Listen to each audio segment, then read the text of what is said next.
पांडू रे पांडू, तुला श्रीमंत व्हायचं आहे. श्रीमंत होण्याचे दोनच मार्ग आहेत. एक तर श्रीमंत बापाच्या पोटी जन्म घ्यायचा किंवा श्रीमंत मुलीशी लग्न करायचं. आणि म्हणूनच मी रेवाबरोबर लग्न केलं आहे.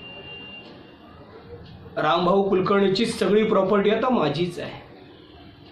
तुझी वहिनी रेवा माझ्या सगळ्या इच्छा पूर्ण करते. अलादीनचा चिराग काय तो, काय तो चिराग घसावा लागतो, ऐकलं नाही की ठेचावा लागतो. मग सगळ्या इच्छा पूर्ण होतातच.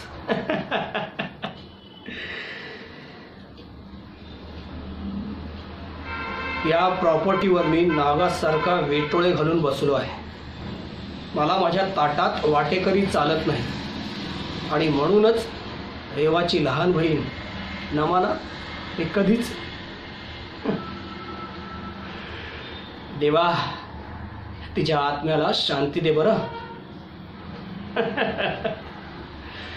पांडू, ही गोष्ट फक्त तुला आणि मलाच माहिती आहे. आणि अगर तिसऱ्याला माहीत पडली तर तुझं काय होईल तुला माहीतच आहे, नाही का? तू पण जाशील तिकडे. नाही नाही, घाबरू नकोस, घाबरू नकोस. एकदा का हा म्हातारा मेला किंवा सगळी प्रॉपर्टी माझीच झाली समज.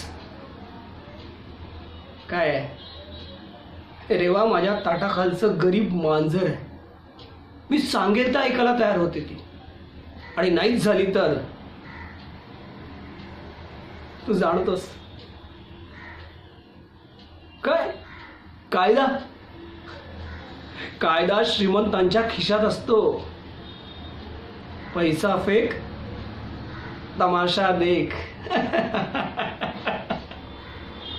अरे म्हणून तर मी ते जावई म्हणून आहे. जोपर्यंत हा म्हातारा मरत नाही तोपर्यंत काय शांती मिळणार नाही मला. पण तू श्रीमंत होण्याचे स्वप्न पाहत राहा, होशील एक दिवशी